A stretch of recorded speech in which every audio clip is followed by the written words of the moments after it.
There are a lot of secrets down here in the dark. You make weapons for the government? No, I make intelligent machines.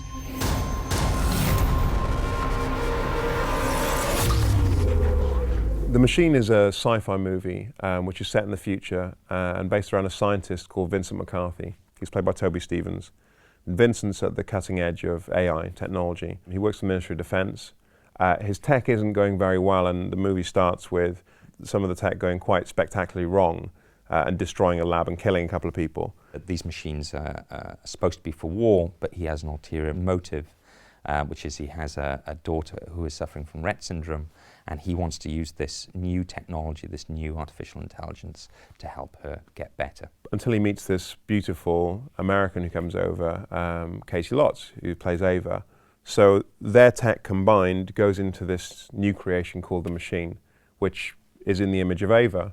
Machine, open your eyes. The Ministry of Defense want to use it as a weapon, but what they don't realize is that the machine's got its own feelings.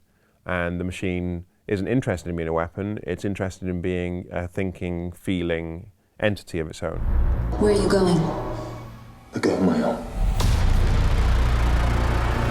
Let go of my arm! Ava's a scientist. She specializes with artificial intelligence, and her whole thing has been trying to create a conscious machine.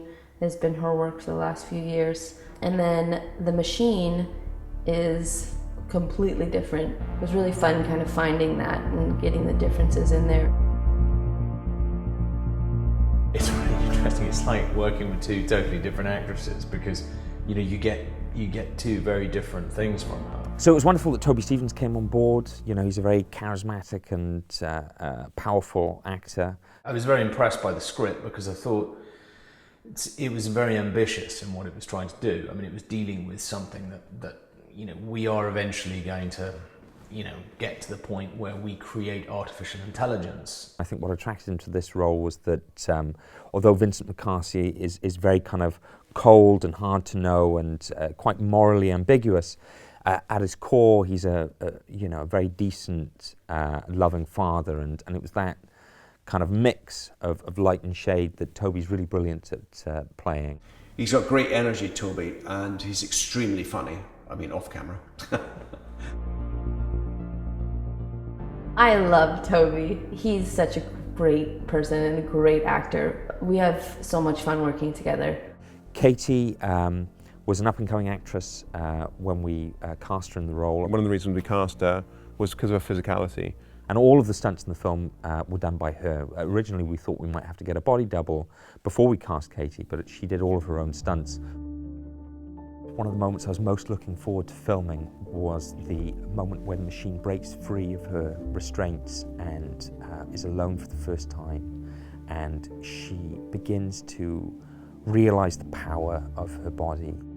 This is where having rehearsal time with the actors is absolutely key, because we could have found it on set, but because I had time to think about, all the different bits of improvisation that we did together, I was able to hone it down to a really precise and I think really beautiful sequence, which was then augmented by Minimo, who hand-painted every single glow on her performance. That combined with Nikolai's lighting, I think it's combined to be one of the moments in the film that I'm most proud of.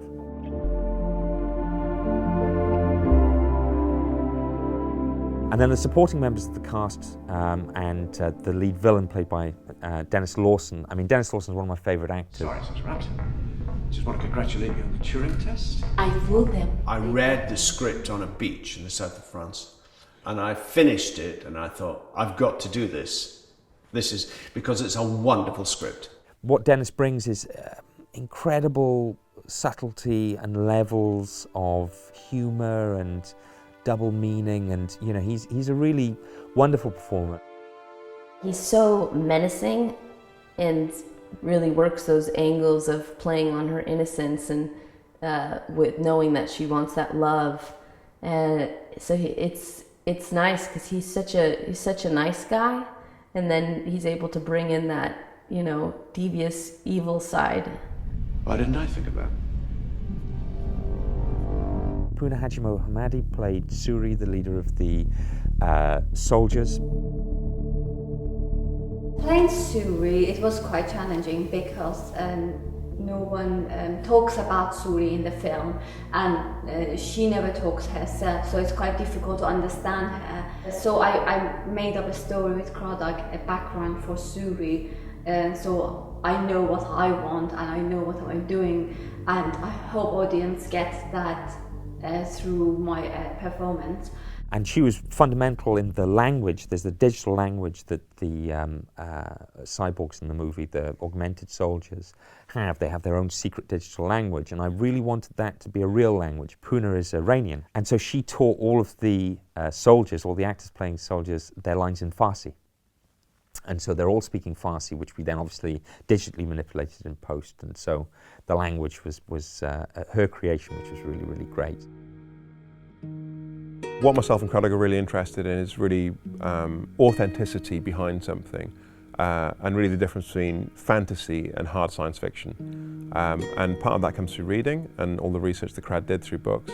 And another level comes through meeting people, meeting real people. So I was really hungry to find someone, you know, who was able to tell us about what is the inside of the Ministry of Defence really like. John organised an off-the-record meeting with a guy at the MOD, and it really helped find the emotional core of the movie, because he explained how their artificially intelligent machines are being taught to interact with the world in the same way that severely disabled children are being taught to interact with the world. And it was amazing because, of course, he doesn't just provide a bunch of research you can read in books. He also provides the stuff that isn't yet written in books because he's at the cutting edge of it. And on top of that, he provides character, you know, because he's a real human being, and books don't provide that. So that really helped me understand Vincent's emotional journey, because him trying to fix his daughter and using the government's money to do that is kind of fundamental to why we care about him as a character.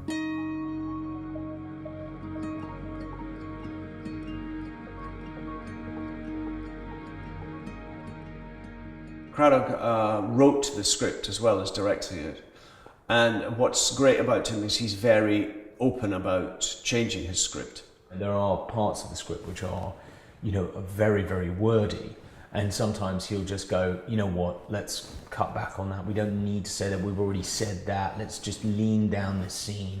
And it's a process that we go through every day with every scene, which I find very satisfying, you know, because it's about whittling it down to what the scene is about and getting down to the essence of the, you know, of the thing.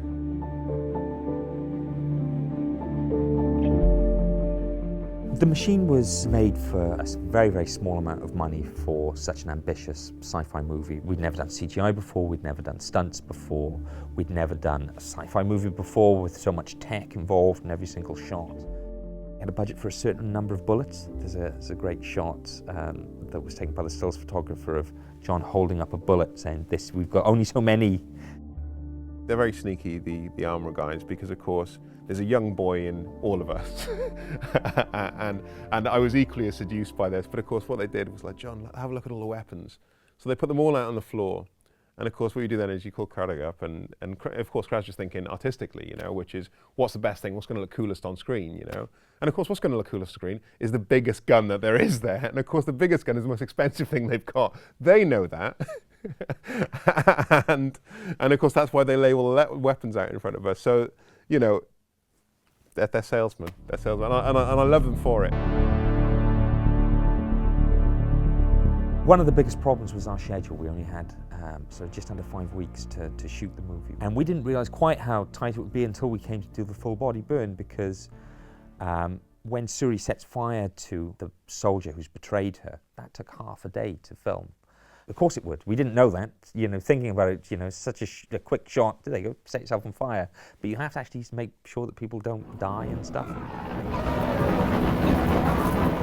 We went through so many VFX companies, and none of them could, you know, even come close to what we needed them, the level of VFX we need them to be able to deliver for the price we could afford to pay them. If you give me, you know, 10 million quid, of course you get loads of really cool VFX, but, you know, if you give me a tenth of that, then that's the challenge. I spent a long time preparing every single element of all the VFX shots in terms of storyboards and animatics and concept art. By the time we got onto set, There was a very, very clear plan of action. We knew exactly how it was going to be lit. We knew exactly where all the elements were going to be, what the camera moves were, and what it was going to look like. And that really enabled us to get everyone's work up on the screen. You know, none of it was squandered. Everyone was working towards the same goal.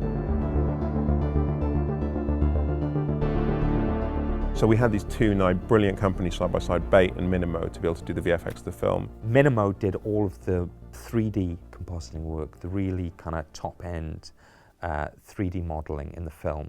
They handled key scenes like the birth of the machine coming out of the water, and they also did the scene where the machine is hanging from the ceiling and being brought in front of Vincent and then being lowered, and as all of the liquid is pumped into her body. And they also did, obviously, one of the key moments in the whole movie, which is when the machine glows as she dances in the cavernous lab. Bait took on the bulk of the work. They did the opening scene of the film, which is incredibly complex, where a character has half of his head missing. We took photographs of the prosthetic that was made and rebuilt that in CG and composited it onto the plate. And then we had to do a lot of clean-up on the wall behind him, removing where his head would be. Because Toby Stephens crosses his head, we had to rebuild his fringe, which was getting in the way, so that took quite a lot of time. But they generally did the screen replacements whenever there were tablets or whenever there was someone interacting with a computer screen. They put all the stuff on the computer screens. They also did the eye glows. Massive challenging shots with the eye glows, which is basically a lot of the shots were in complete darkness and we had to track glows into eyes that we barely could see. But once they were done, we were all really happy with them. They sort of had a lot of production value to the film, and you know, I've had a lot of good comments about those.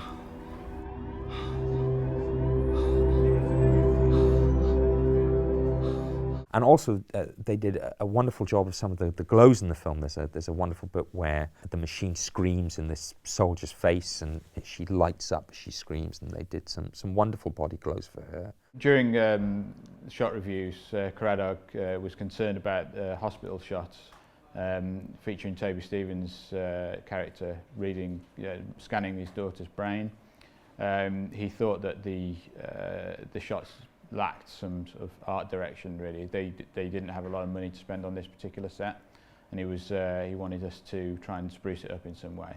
So I had a bit of a think about it, and I decided that adding a kind of glass door in the foreground might work quite well, just reflecting the ward beyond it, and having some kind of computer panels on the doorway.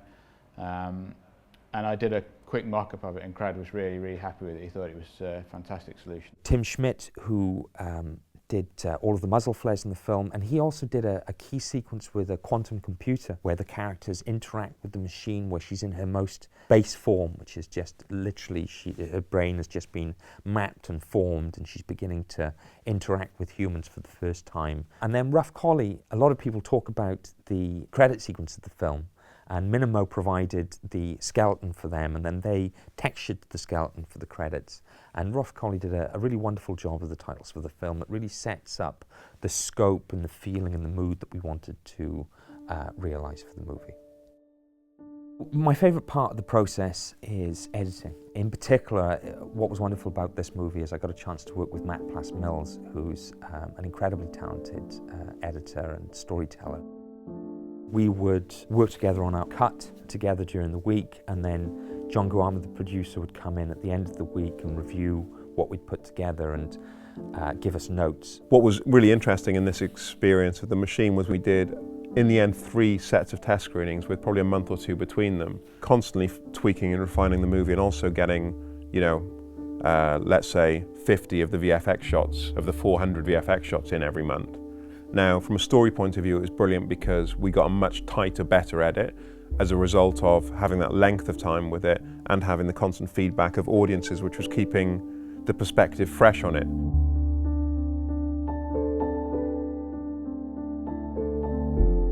What was really gratifying towards the end of post-production as we were working on the score with Tom Raybould, who's a wonderful composer and did a really, really great job of doing the music for the machine. We discovered that we'd got into the Tribeca Film Festival, so out of 6,000 feature films that were submitted to the festival, ours was chosen to premiere in New York. That was, you know, incredibly gratifying for everyone involved who put so much work and effort into the movie.